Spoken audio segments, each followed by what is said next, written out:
Hello, good morning, good afternoon, good evening, whatever it is where you are, and welcome back to another episode on the Annoy Dad channel. Today we are doing some fencing, as you might have seen from the title of this video.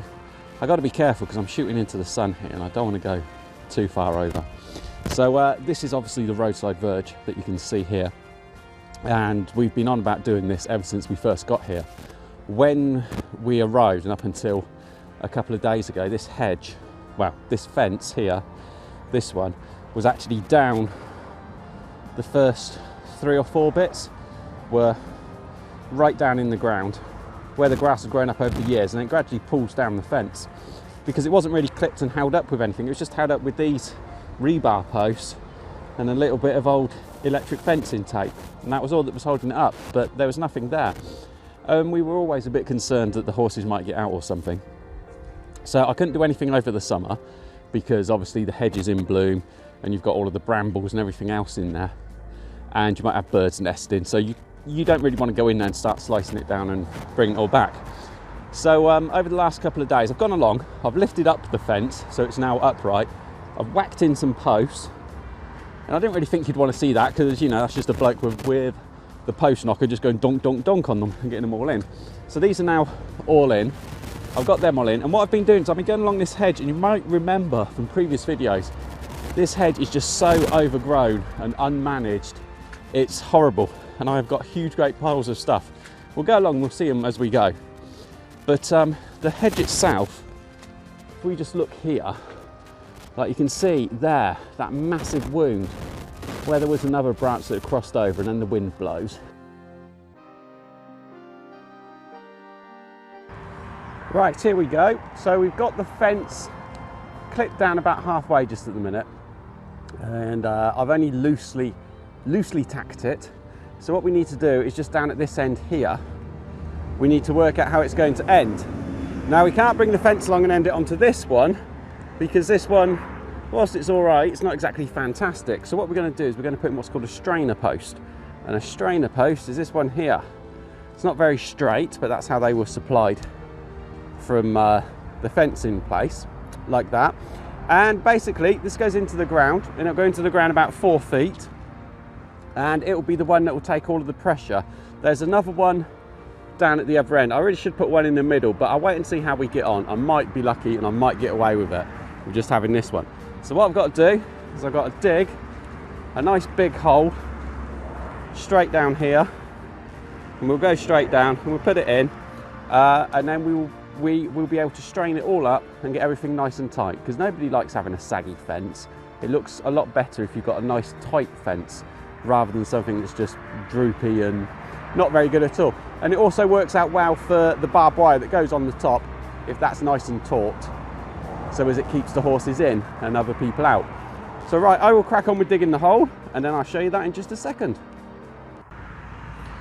Right, with the hole dug, you can see I put the post in just to do it for size, and I don't know if you can see, but there is water down there, so we've hit the water table, which is hardly surprising at this time of year in this field. If you haven't got any, these things are absolutely fantastic for digging out the hole. And you can see I've dug out some soup and some of the topsoil.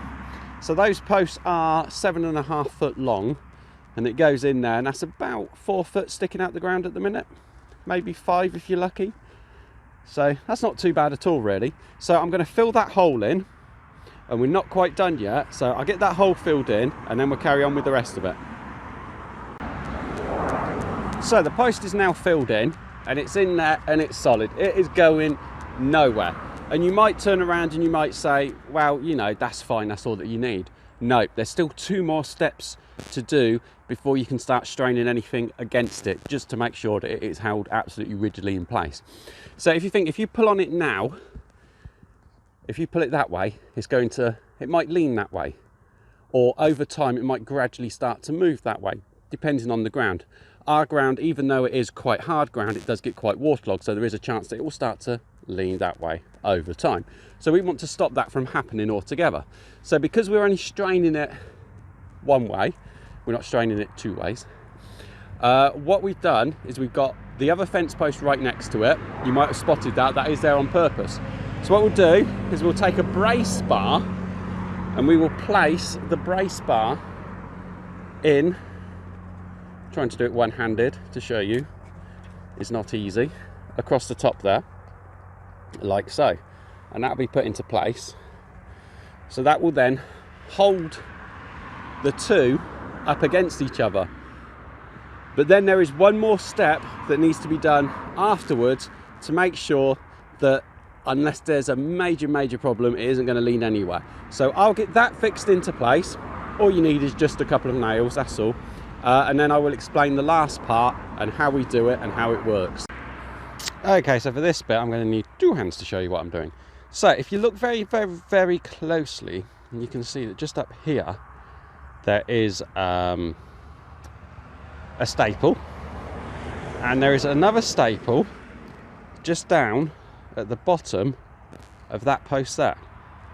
And what I'm going to do is in between the two, I'm going to run some straining wire, which is basically this stuff here. What happens is, I apologise if this isn't the greatest of views, but I'm not sure what happened to my tripod. I did mean to bring it down. If I put the wire in, and then I can briefly explain it to you, what it is and how it works. So we put the wire in like that. So it goes across in a diagonal. Hopefully you can see that. If I take a step back. So I've got to join up the two ends of the wire, and I've got to pull it tight and get it in there so it's in there nice and tight. How that works is we've got the two uprights and the crossbar going between them. I don't have a third finger to be able to do the crossbar, unfortunately, with my fingers. And what we've done is we've placed the wire between the top of the one side and the bottom of the other. Now when we strain against that, even with the joint post in the middle, there is still a slight chance that it could go like that, because we're going to be having the barbed wire pulled really tightly. So there is still a chance it could go like that. But for it now to go like that, once that wire is in there and tight and pulled and in there right and proper, it isn't going to be able to go like that, because if it tries to go like that, it's going to pull on the wire which is down at the bottom there. So the only way that is now going to lean is if there is a total failure in the wood, which, fingers crossed, isn't going to happen. So I'll get that tightened up. I will show you how I do the tightening up when it comes to doing the barbed wire, because it's easier to show it on the barbed wire, and we will go from there. So there we go, that is it, all in and done. That is the strainer post. Now if you imagine, if I was to say to you, try to pull this post over, because obviously all of the fencing is going to be going along this way. If I said try to pull that post over, the only way you're going to do it, because that wire's in there, is if you actually rip that post out of the ground. And you're just not going to do that. And the strength that we strain the barbed wire up to isn't going to be enough to actually lift that out of the ground either. So yeah, right, I'm going to crack on with clipping the rest of the stock fence up. I will just say I'm not going to be straining the stock fence. A couple of reasons. One being that I don't have a proper strainer to strain the stock fence. And two, I like to keep that a little bit loose. But that's just my own personal preference. Look, see, I've got a stupid horse over there. Look at it. Rolling around. Thinking he's it. Oh, dear. There we go. Right, so anyway, I'm going to crack on with clipping up this fence, and then we'll do the barbed wire, and I will show you how we strain that up. We have now reached the stage where we have run in the barbed wire, and you can see the spoil of barbed wire just on the floor there. And I used that stick through the middle of it because it was a brand new reel, just to hold it up and stop it from ripping my hands to shreds. What I've then gone is I've then just run along, and because we ran it and it was like here sort of thing, I've just gone along, I've just lifted it up over to the fence, and that took about 2 meters of slack out of it. So what we're trying to do now is we want to get as much slack out of that barbed wire as we possibly can. Now normally what you might do is you might just lift it up, place a staple in there, and then go along and do the next one and place a staple in there. But even though you pull it tight, it's never 100% tight, or as tight as what it needs to be, I suppose is the correct way of saying it. So what I've got here is a straining tool, and I picked this one up off of eBay for about 25 quid or so.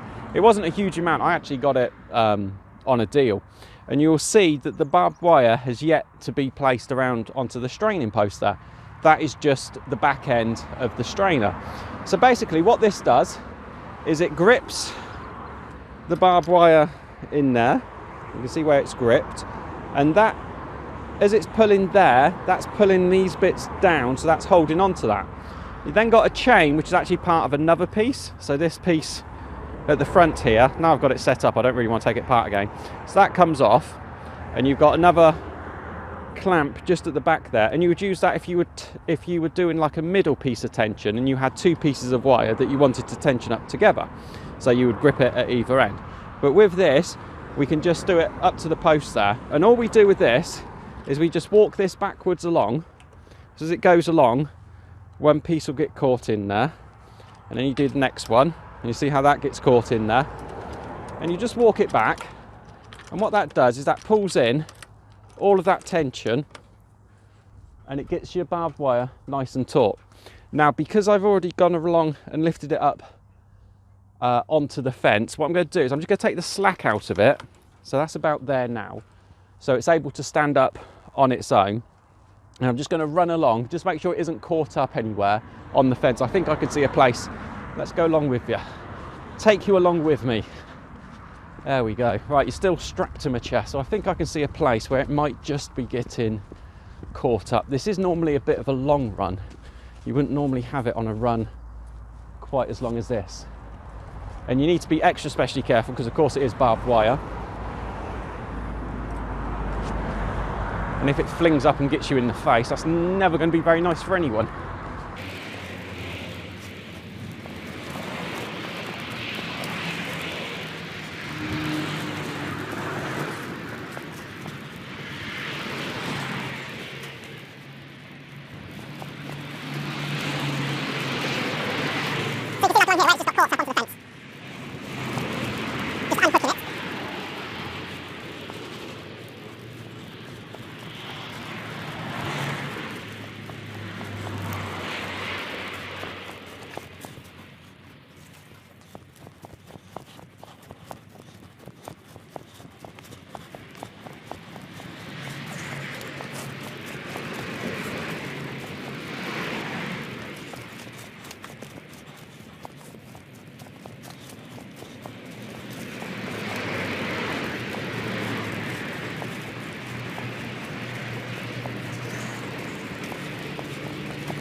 Okay, so now we've been along it and we've just looked at that for taking up the slack. We'll give it a few more pumps of the handle.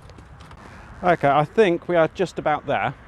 So what I'll do is I'll go along, I'll start from the far end, and I'll start to clip it up, and I'll clip it all the way along back to here. Once I get to there, I'll then cut back in, because it may well be that as we lift it up, there's a little bit more slack that comes into it. See how tight it is. So I'll go along, I'll start clipping it, I'll get it back to there, and then I'll cut back in and I'll show you how we terminate it there. Or I wish that things in real life went as quick as they do in these videos. Just go boom and it's done, isn't it? Right, so this is now clipped right the way along, all the way down. What you normally find is when you clip it, is that you're lifting it up and you're bringing it in line with your post. So although there was a slight little bit of slack in it, that has now been taken up. It's not 100% tight, because you don't want it 100% tight, because if it's 100% tight, it's going to be like a cheese wire, and you want any animals that run into it for there to be a little bit of a bounce. See, there's a bit of a bounce there, that they're not going to hurt themselves. So whenever you clip them, I don't know if you've ever been told this, you might have been, you might not have been, but whenever you clip them, don't ever clip all the way down onto the wire. Always leave it so as what you're clipping can wiggle about. It's even like down here with the fence, that's not clipped all the way down, so there's still wiggle room there. So if anything does run into it, it isn't going to hurt itself. Well, it might hurt itself because obviously it's barbed wire, but the barbed wire isn't going to cause it any greater injury than what it's already going to have just by running into it, because there is that bit of flex in it. Okay, now that's done, You see we're at the end here, and all I'm going to do is I'm going to cut off this piece of barbed wire. I'm going to wrap it around there, and then I'm just basically going to tie a knot in the end of it, and that will be how we end it there. Or I suppose the technical term is how we terminate it.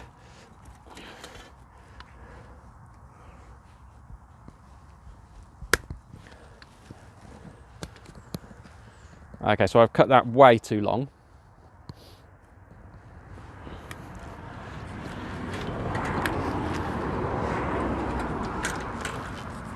But what I would do is I'll bring it through, and I'll take a look and see again. Right, okay, so we're going above, aren't we? Yes, we're going above. So I'll do it there.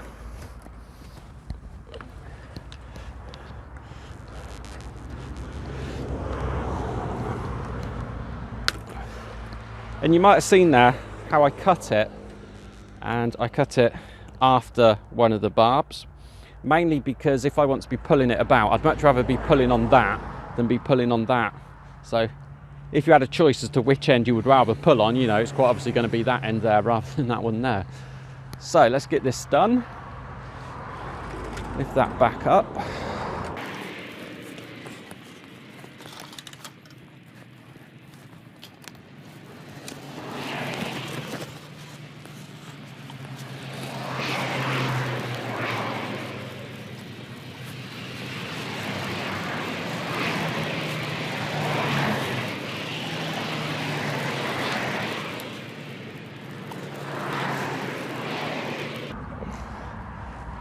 Okay, there are special knots that you are able to do that are taught through the books and everything, but obviously this is just my way of doing it, so let's do it my way. So we are still under tension here. That is still there. I can't take it off because it is under tension. So what I'm going to do is I'm going to grab my hammer.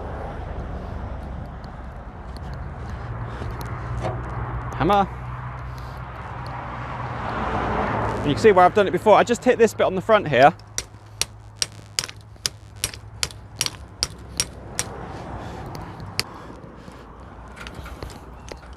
Just a little bit of tension in it. And we'll get that off.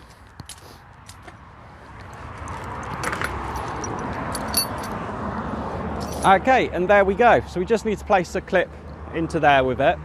And you can see that where it was put up and we didn't have any tension over this piece here, where we've just let it go, that has just allowed for the extra tension we pulled through has gone through to that bit there, so that although that bit was slack, that is now tight. And what will happen is over the coming weeks and months, as it warms up and cools down, the whole thing along its whole length will equal out with all of the tension. So that is now there. I hope I've explained that well enough. But anyway, what I'm going to do now is I'm going to screw in isolators along the top, and we'll do a top run of electric. Reason why I do electric at the top and barbed wire at the middle is because when the horses come along and they decide they're going to go through the fence, they meet the barbed wire and they decide not to. What they also try to do is they also try to get in with their necks and to press it down. So if we've got electric at the top and they hit down on electric, they're going to get a zap. If we put the barbed wire above the electric, when they push down on the barbed wire, that's going to hit the electric wire, and yes, it might give them a zap, but if this then gets caught up in the electric wire, it's going to ground it out and earth it out, and it isn't going to work at all. So that's why I do electric above the barbed wire, and I'll do that a good 4 inches or so up above it. So I'll run down and do that, and then we'll cut back in at the end and I will show you how it looks when it's all done. Okay, well here we go. This is it. It is just about done. I'm just at the stage where I'm not going to do anything else to it at the minute. You can see I've pulled in the electric fence wire there. So I'm also incredibly brave. No, I know it's not connected up yet. And barbed wire's, it's got a bit of flex to it. So one of the main problems we have here is that we get the wind which comes straight off of the sea, which is where that bit of blue sky is, comes straight across, it blows everything. So I might have to tighten up the barbed wire a little bit more. I don't quite know yet, but I'm not going to tighten up the stock fencing mainly because it's in about 20 pieces. The previous owner obviously took lots of different bits and pieces and just merged them all together. Like you can see there, there's a joint. Hopefully you can see there, there's a joint in it, and that's just where they joined it up together. So if I put a strainer on it, I've got to rely on all of his knots, or else I go around and I redo them all, which I don't really want to do.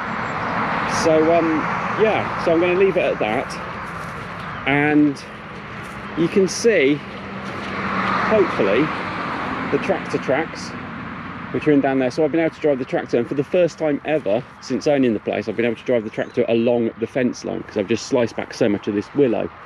I think next year I'm going to come along and I'm going to slice back a heck of a lot more of it and really pollard it back good and proper.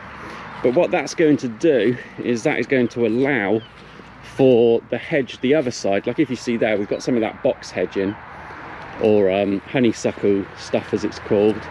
We've got some ferns down there. I know we've got 1.5 tons of brambles, and just here, just coming into flower, we've got some gorse.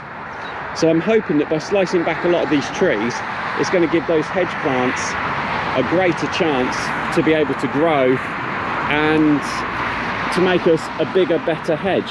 I am also going to plant some hedging in along this bit down here,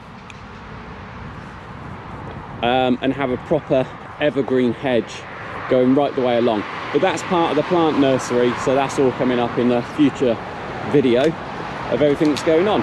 And you can see, I keep saying you can see, I hope you can see. Oh, I don't know, it's too early on a Sunday morning. I haven't even had breakfast or a cup of coffee, and it's about 11:30, so I think I need to go home and have breakfast and a cup of coffee. There's the old fence. That fence is older than me without a shadow of a doubt, and it's done in the Sussex way, where the post has got holes in it and the strats just slide into it. And finally, the last piece I will show you, because I've been banging on about doing this that side and something else that side, I need a way to get that side.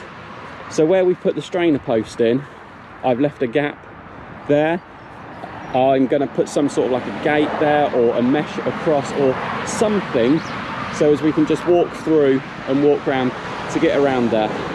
Next time the boys come for the power lines and they slice these trees down, because these trees are done by the power line people, but what they say is that they have to be done back to the previous point where it's been done before. So if they come and do them again at the end of this year, I just ask them to slice them off down at the bottom, and they can leave the logs and I can sort them out myself. So there we go, that is my take on how I fence. Now you do need to bear in mind that my fencing experience prior to owning this place is literally just putting up electric fence posts for the missus to keep these two here contained. But yeah, so I've done what I can. Hopefully it'll work out all right. So thank you ever so much for watching. I hope you enjoyed the video. Please do like, comment and subscribe, do all of that YouTubey typey stuff.